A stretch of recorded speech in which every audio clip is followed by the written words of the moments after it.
এই হত্যার বিষয়টা পৃথিবীর আজকে নতুন না। পৃথিবীতে যখন 6 জন মানুষ ছিল, কয়জন? 6 জন। একজন আদম আলাইহিস সালাম, হাওয়া আলাইহিস সালাম এবং তাদের ছেলে মেয়ে 4 জন, হাবিল কাবিল 2 ভাই এবং তাদের 2 বোন। কাবিলকে হাবিলকে হত্যা করে নেই, পৃথিবীতে তখন মাত্র 6 জন ছিল। তো কাবিল শক্তিশালী ছিল, হত্যা করে ফেলছে। এজন্য শক্তির অপব্যবহার হয়। কিয়ামত পর্যন্ত এটা হবেই। কি কিয়ামত পর্যন্ত এটা হবেই। শক্তিশালীরা সবসময় দুর্বলের উপর চড়া হবে। এমনকি আপনাদেরকে একটা হাদিস শোনাই, মুসলিম শরীফের হাদিস। আল্লাহ রাসূল সাল্লাল্লাহু আলাইহি ওয়াসাল্লাম বলেন, ওয়াল্লাযী নাফসি বিয়াদিহি, ওই সত্তার কসম যার হাতে মুহাম্মাদের প্রাণ। রাসূল সাল্লাল্লাহু আলাইহি ওয়াসাল্লাম যে কোনো কথা বললেই তো সেটা মুসলমানদের জন্য বিধান হয়ে যায়, হয় না? সন্দেহ আছে আপনাদের? বলেন, সন্দেহ নেই। তো রাসূল সাল্লাল্লাহু আলাইহি ওয়াসাল্লাম তা সত্ত্বেও কসম দিয়ে বলতেছেন, ওয়াল্লাযী নাফসি বিয়াদিহি, ওই সত্তার কসম যার হাতে মুহাম্মাদের প্রাণ, লা ইয়াতিয়ান্না আলান নাসি জামানুন, এমন একটা সময় আসবে, মানুষের এমন একটা সময়, এমন একটা যুগ এসে যাবে, লা ইয়াদরিল কাতিলু ফি আইয়ি শাইইন কাতালাহ, হত্যাকারী জানবেই না কোন কারণে সে অপরকে হত্যা করেছে। ওয়ালা ইয়াদরিল মাকতুলু ফি আইয়ি শাইইন কুতিলা। রাসূল সাল্লাল্লাহু আলাইহি ওয়াসাল্লাম বলেন, ওই জামানাটা এতটা ভয়াবহ হবে, এতটা ভয়ঙ্কর হবে, যাকে হত্যা করা হয়েছে সেও জানবে না কেন তাকে হত্যা করা হয়েছে। নাউজুবিল্লাহ পড়েন। এমন একটা সময় এসে যাবে। রিসেন্টলি 2-1 দিন আগে একজনের হত্যা হয়েছে, কত ঢাকা ভার্সিটিতে সম্ভবত, না? হ্যাঁ, তোফাজ্জল নাম ছেলেটার, খুব মায়া লাগলো। ভিডিওটা আমি দেখছিলাম গতকাল রাত্রে। দেখলাম তাকে প্রথমে খেতে দেওয়া হলো, বলা হচ্ছিল যে বড় ভাই খাবারটা কেমন। বেচারা খুব মায়া লাগলো। আপনারা যারা দেখেছেন ভিডিও ফুটেজটা, সে অসহায়ের মতো বলতেছে আল্লাহর রহমতে ভালো। কি বললেন? আল্লাহর রহমতে ভালো। আর যারা তাদেরকে হত্যা করবে তারা খুব হাস্যোজ্জ্বল ছিল, হাসি খুশি ছিল। এটা হলো কিয়ামতের আলামত। হত্যাকারীরা জানেই না যে কেন তাকে হত্যা করতেছে। এমনকি যাকে হত্যা করা হলো সে নিজেও জানে না যে আমাকে এখন হত্যা করা হবে, কোন কারণে হত্যা করা হবে। সে তো দেখতেছে তাকে খাইতে দেওয়া হলো। এমনকি তাকে জিজ্ঞেস করা হলো, বড় ভাই খাবারের স্বাদ কেমন? সে বলতেছে আল্লাহর রহমতে ভালো। সে তো যে জানতো যে এই খাবারের পরে আমাকে হত্যা করা হবে, তার গলাতে ভাত নামতো। রাসূল সাল্লাল্লাহু আলাইহি সাল্লামের হাদিস কত বছর আগে বলেছিলেন? 1450 বছর আগে, যে এমন একটা সময়, এমন একটা জামানা আসবে, মানুষ হায়াওয়ান প্রাণী পশুর মতো হয়ে যাবে, হিংস্র জানোয়ারের চেয়েও খারাপ হয়ে যাবে। কোনো বাঘ দেখবেন, আপনারা খেয়াল করবেন, কোনো প্রাণীর মধ্যেও এই নিয়ম নেই যে স্বজাতীয় তাদের অপর কোনো স্বজাতি ভাইরে হত্যা করে ফেলে, ছিঁড়ে খেয়ে ফেলে। দেখবেন না একটা সিংহ আরেক সিংহকে খেয়ে ফেলছে, দেখবেন না? একটা বাঘ আরেকটা বাঘকে আক্রমণ করে, এরকম দেখবেন না? কিন্তু মানুষ, আমরা সৃষ্টির সেরা জীব হয়ে এমন এত অধঃপতন আমাদের হয়েছে যে আমরা মানুষ, আমাদের আকল আছে, ভালো মন্দ বোঝার যোগ্যতা আল্লাহ তাআলা আমাদেরকে দিয়েছে, তবুও আমরা মানুষ হয়ে অপর মানুষকে কোনো কারণ ছাড়াই বিনা কারণে হত্যা করে বসি। এমনকি আজকে সকালে একটা ভিডিও আমার সামনে আসলো, যে হত্যা করছে, হত্যা তো কয়েকজন মিলে করছে, তাকে জিজ্ঞেস করা হলো, ভাই যে বেশি প্রহার করছিল ছেলেটাকে, তাকে জিজ্ঞেস করা হলো এই পাশবিক আচরণ কেন করলেন আপনি? মানুষ তো মানুষের উপর এই অবিচার করে না। সে হাস্যোজ্জ্বল চেহারা নিয়ে মুখে মুচকি হাসি, সে বলতেছে আসলে আমি জাস্ট আবেগে করে ফেলছি, আবেগে তারে পিটাইছি। ঢাকা ভার্সিটির ছাত্র, বাংলাদেশের সবচেয়ে টপ লেভেলের একটা ইউনিভার্সিটি, যেখানে মানুষ মানবতা শিখতে যায়, যেখানে মানুষ ইনসানিয়াত শিখতে যায়, মনুষ্যত্ব শিখতে যায়, জ্ঞান শিখতে যায়, সেখানকার ছাত্র বলতেছে কি জাস্ট আবেগে তাকে পিটিয়েছি, সে মারা গেছে। চিন্তা করেন মানুষ কোন পর্যায়ে পৌঁছে গেছে। একটা কুকুর আরেকটা কুকুরে আক্রমণ করলো, মেরে ফেলে না। আক্রমণটা এই জন্য করে যে আমার এখানেও কুকুর আসে, আমি দেখি একটা কুকুর আরেকটা কুকুরকে ধাওয়া করে, আমি দেখি ওরা আক্রমণ করে কিভাবে, এটা বোঝানোর চেষ্টা করে যে এই এলাকাটা আমার, এই এলাকায় এসো না। কিন্তু তাদেরকে প্রাণে মারার চেষ্টা করে না, আমার এখানে কুকুর আছে আমি দেখতেছি। অথচ মানুষ কি হয়ে গেল? কুকুরের চেয়েও নিকৃষ্ট হয়ে গেল, জানোয়ারের চেয়েও নিকৃষ্ট হয়ে গেছি আমরা। খারাপ লাগতেছে আপনাদের কথাগুলো শুনতে? আল্লাহ রাসূল সাল্লাল্লাহু আলাইহি সাল্লাম এই কথাটাই বলেছে, এমন একটা জামানা আসবে, এমন একটা সময় আসবে, হত্যাকারী জানবে না কেন তাকে হত্যা করা হচ্ছে। আজকে আপনাদেরকে 2-4-5টা হাদিস শোনাই, মনে রাখবেন। আল্লাহর হাবিব সাল্লাল্লাহু আলাইহি ওয়াসাল্লাম বলেন, আউয়ালু মা ইউকদা বাইনান নাসি ইয়াউমাল কিয়ামাতি ফিদ দিমা। কিয়ামতের দিন মানুষের মাঝে যে হিসাব নিকাশ করা হবে, সর্বপ্রথম হিসাবটা নেওয়া হবে এই রক্তের বদলা। সর্বপ্রথম রক্তের হিসাব নেওয়া হবে, কে কাকে দুনিয়াতে কার রক্ত ঝরিয়েছে, এই হিসাব আল্লাহ সুবহানাহু ওয়া তাআলা নেবে। এমনকি আপনারা জানেন কোনো প্রাণীর হিসাব নাই, মানুষ এবং জিনজাতের হিসাব আছে, আর কোনো প্রাণীর হিসাব নেই। আছে? আপনারা বলেন। কোনো প্রাণীর হিসাব নেই, কিন্তু একটা হিসাব আছে। একটা ছাগল যদি আরেকটা ছাগলকে অন্যায়ভাবে হত্যা করে ফেলে, শিং দিয়ে, ধারালো শিং দিয়ে আঘাত করে, কিয়ামতের দিনে ওই ছাগলটাকে আনা হবে, তার শিংটা ধারালো করা হবে এবং ওই দুর্বল ছাগলটাকে আঘাত করতে বলা হবে।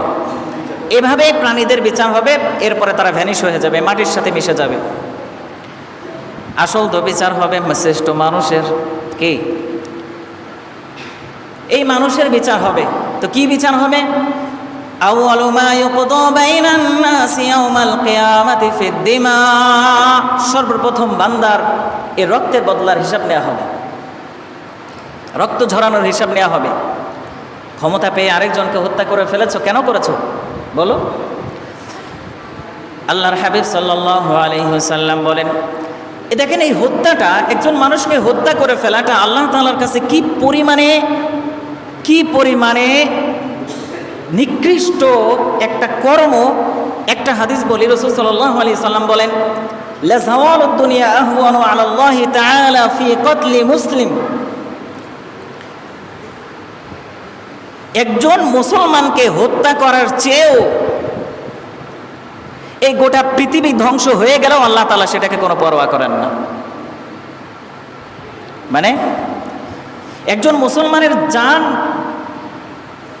এই রক্তের দাম আল্লাহ তাআলার কাছে এত বেশি যে বলা হচ্ছে একজন মুসলমান নিরাপদ থাকুক, এর বিনিময়ে যদি গোটা পৃথিবীও ধ্বংস হয়ে যায় আল্লাহ তাআলা পরোয়া করেন না, একজন মুসলমান নিরাপদ থাকুক। সুবহানাল্লাহ পড়েন। আল্লাহ তাআলার কাছে এত প্রিয় একজন মুসলমানের আত্মা, গোটা পৃথিবী ধ্বংস হয়ে যাক আল্লাহ পরোয়া করেন না। অথচ আমরা সেই মানুষ নির্দ্বিধায় হাসতে হাসতে স্টাইল করে করে আমরা পিটাইতে থাকি, স্টাইল করে করে আমরা কোপাইতে থাকি। হিসাব দিতে হবে না? সংক্ষেপে আরেকটা হাদিস বলি আপনাদেরকে। জুনদুব রাদিয়াল্লাহু তাআলা আনহু থেকে বর্ণিত, রাসূল সাল্লাল্লাহু আলাইহি সাল্লাম বলেন, ইয়াজিউল মাকতুলু বিকাতিলিহি ইয়াউমাল কিয়ামাহ নাসিয়াতুহু ওয়া রাসা বিয়াদিহি।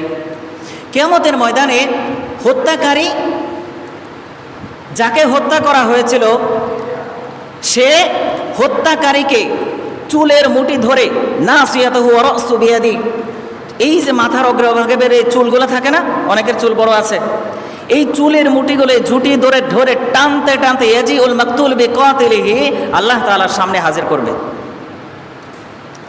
দৃশ্যটা একটু কল্পনা করেন।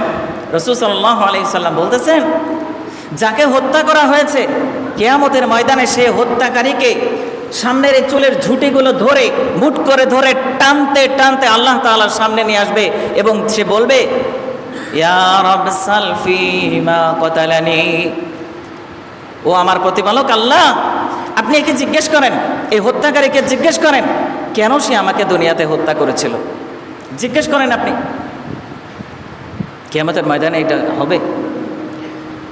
তো আল্লাহ তাআলা যখন জিজ্ঞেস করবে, কেন তুমি এটা করেছো, মাযা ফাআলতা, কেন করেছো এটা, সে উত্তর কি দিবে জানেন? যে উত্তর সে দিবে সেটাই বর্তমানে বাংলাদেশ কেন সারা বিশ্বেই ঘটতেছে। নাউজুবিল্লাহ পড়েন। কিয়ামতের ময়দানে ওই হত্যাকারী অসহায় অবস্থায় যে উত্তর আল্লাহ তাআলাকে দিবে, সেটাই আমাদের বাংলাদেশ ও গোটা পৃথিবীতে ঘটতেছে। কি উত্তর দিবে? কাতালতুহু আলা মুলকি ফুলান, আমি তাকে হত্যা করেছি। সে বলবে, ইয়া রাব, আল্লাহ আমি তাকে হত্যা করেছি অমুক ব্যক্তির ক্ষমতা বলে, অমুক ব্যক্তির ইন্ধনে আমি তাকে হত্যা করেছি। নাউজুবিল্লাহ পড়েন। দেখেন রাসূল সাল্লাল্লাহু আলাইহি সাল্লামের হাদিস, আমার বাবার বানানো কথা বলছি না। আপনি যদি মুসলমান হয়ে থাকেন, নিজেকে যদি বিশ্বাসী বলে দাবি করেন, তাহলে রাসূল সাল্লাল্লাহু আলাইহি সাল্লামের এই কথাগুলো আপনার মেনে নিতে হবে। এটাই সত্য, কিয়ামতের দিন এটাই ঘটবে। কোনো সন্দেহ আছে? কথা বলেন, সন্দেহ আছে আপনাদের? এটাই ঘটবে। তো তখন কি হবে? এখন যখন এই অবস্থা হবে, আল্লাহ তাআলা যখন সে এই উত্তরটা দেবে, তখন কি হবে? এবং সে তো দেখবে, অপরাধী তো দেখবে যে জাহান্নামের আগুন দাউ দাউ করে জ্বলছে, এই অপরাধের কারণে তাকে জাহান্নামে নিক্ষেপ করা হবে। তখন তার মধ্যে একটা রাগ, একটা ক্ষোভ কাজ করবে। হায়রে, ওই নেতার ক্ষমতা বলে যে আমি অমুককে হত্যা করেছিলাম, এই নেতা যদি না বলতো আমি তো হত্যা করতাম না। এমনটাই হইতেছে না? তখন এই নেতা, এই কর্মীরা তখন বলবে, এই হত্যাকারী তখন বলবে, সূরা আরাফের 39 নম্বর আয়াতে আল্লাহ সুবহানাহু ওয়া তাআলা বলেন, রব্বানা হাউলাই ইয়াদাল্লুনা ফাতিহিম আযাবান দি'ফাম মিনান নার। সে খুব আক্ষেপ ভরে, রাগ ক্রোধের শিকার হয়ে সে বলবে, আল্লাহ এই সমস্ত নেতাদের কারণে আমরা ভ্রষ্ট হয়েছিলাম, তারাই আমাদেরকে কুমন্ত্রণা দিয়েছে, তারাই আমাদেরকে হত্যার ইন্ধন দিয়েছে। আদাল্লুনা ফাতিহিম আযাবান দি'ফাম মিনান নার। অতএব আল্লাহ সুবহানাহু ওয়া তাআলা আমাদেরকে যে শাস্তি দেবেন, তার চেয়ে দ্বিগুণ শাস্তি, জাহান্নামের শাস্তি আপনি তাদেরকে দেন।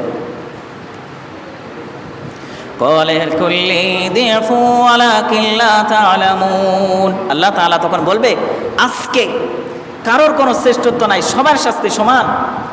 এই যাদেরকে, নেতাদের সম্পর্কে যখন বলা হবে যে তাদেরকে দ্বিগুণ শাস্তি দেন, নেতারা কি বলবে জানেন? সূরা আরাফের 39 এবং 40 নম্বর আয়াত বার্ষে যে খুলে দেখেন, আল্লাহ বলেছে, আমার কথা না এটা। فما لكم علينا من فضل فذوقوا العذاب بما كنتم تكسبون। এই নেতারা তখন এই কর্মীদেরকে বলবে, ফামা লাকুম আলাইনা মিন ফাদলিন, আজকে আর নেতা নেই, কর্মী নেই, কিয়ামতের ময়দানে সবাই সমান। ফাযুকুল আযাবা বিমা কুনতুম তাকসিবুন। অতএব দুনিয়াতে তুমি তোমার ইচ্ছা দিয়ে, তুমি তোমার কর্মের কারণে আজকে শাস্তি ভোগ করো। নাউজুবিল্লাহ পড়েন। এভাবে এই অবস্থা হবে। এত সহজ, একটা মানুষকে হত্যা করে ফেললাম, হাসলাম, এই দুনিয়া এখানেই শেষ, এই শক্তি আমার সারা জীবন থাকবে। আমরা জীবন সম্পর্কে এতটা গাফেল, এতটা উদাসীন, এতটা বেপরোয়া যে নামাজ রোজার খবর তো নাই, আল্লাহ তাআলার বিধান তো পালন করার দূরের কথা, পশুর চেয়েও খারাপ হয়ে গেছি আমরা। মন চাইলে কাউকে হত্যা করে ফেলতেছি, কোন চাইলে কারোর বাড়িতে হামলা করতেছি, মন চাইলে কারোর দোকানে আগুন লাগাই দিতেছি, মন চাইলে মার্কেটে আগুন লাগাই দিতেছি। এইসবের হিসাব আল্লাহ তাআলা নেবে না? দুনিয়ার কোনো শক্তি যদি এর হিসাব নাও নেয়, কে নেবে? শেষ একটা হাদিস শোনাই। এরপর কি হবে? যখন তাদের এই কথোপকথন শেষ হবে, কি হবে? আল্লাহ হাবিব সাল্লাল্লাহু আলাইহি ওয়াসাল্লাম বলেন, লাউ আন্না আহলাস সামাই ওয়াল আরদি ইশতারাকু ফি দামি মুমিন, গোটা আসমানের যত ফেরেশতা আছে এবং পৃথিবীতে যত মানুষ আসে, ইশতারাকু ফি দামি মুমিন, একজন মুমিনকেও যদি তারা হত্যা করে, গোটা আসমানের সবাই যদি একজন মুমিনকে হত্যা করার মধ্যে শরিক থাকে এবং জমিনের সব মানুষও যদি এর শরিক থাকে, এই হত্যার ইন্ধনদাতা হয়ে থাকে। হত্যা তো বিভিন্নভাবে হচ্ছে, কেউ সরাসরি হত্যা করতেছে, কেউ ইশারা দিতেছে, কেউ আদেশ করতেছে, এরকম না? এই সমস্ত সকল ব্যক্তিকে লাকাব্বাহুমুল্লাহু ফিন্নার, আল্লাহ তাআলা জাহান্নামের আগুনে, উত্তপ্ত আগুনে উপর করে নিক্ষেপ করবেন। নাউজুবিল্লাহ পড়েন। ইন্নাল্লাযীনা কাফারু বিআয়াতিনা সাওফা নুসলিহিম নারা কুল্লামা নাদিজাত জুলুদুহুম বাদদালনাহুম জুলুদান গায়রাহা লিয়াযুকুল আযাব। এই সূরা আল্লাহ তাআলার বিধান, কেউ যদি আল্লাহ তাআলার বিধানকে অস্বীকার করে, অমান্য করে, লঙ্ঘন করে, নুসলিহিম নারা, আমি তাদেরকে জাহান্নামের আগুনে পোড়াবো, ঝলসাবো। কুল্লামা নাদিজাত জুলুদুহুম বাদদালনাহুম জুলুদান গায়রাহা লিয়াযুকুল আযাব। জাহান্নামের আগুনে যখন তাদেরকে পোড়ানো হবে, সিদ্ধ করা হবে, যখন তাদের মাংসগুলো খসে খসে পড়ে যাবে, হাড্ডি ছাড়া আর কিছুই বাকি থাকবে না, আল্লাহ সুবহানাহু ওয়া তাআলা বাদদালনাহুম জুলুদান গায়রাহা লিয়াযুকুল আযাব, এই চামড়া, এই মাংস আবার শরীরের ভিতরে সেট করে দেওয়া হবে, আবার পোড়ানো হবে।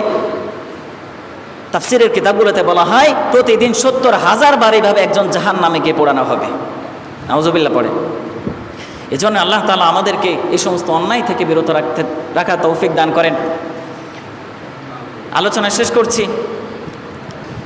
একটা কথা মনে রাখবেন, আপনি যেই দলই করেন না কেন, গণতান্ত্রিক দেশ হিসেবে আপনি যেই দলই করেন না কেন, সেই দলে আপনার ইচ্ছা, আপনার অধিকার আছে, আপনি করেন, কিন্তু মনে রাখবেন আপনার অপরাধের জন্য আপনাকেই শাস্তি দেওয়া হবে। ওয়ালা তাজিরু ওয়াজিরাতু উযরা উখরা, সূরা আনআমের মধ্যে আল্লাহ সুবহানাহু ওয়া তাআলা বলেন, কেউ কারোর গুনাহের বোঝা বহন করবে না, প্রত্যেকে নিজের অপরাধের শাস্তি তাকেই দেওয়া হবে।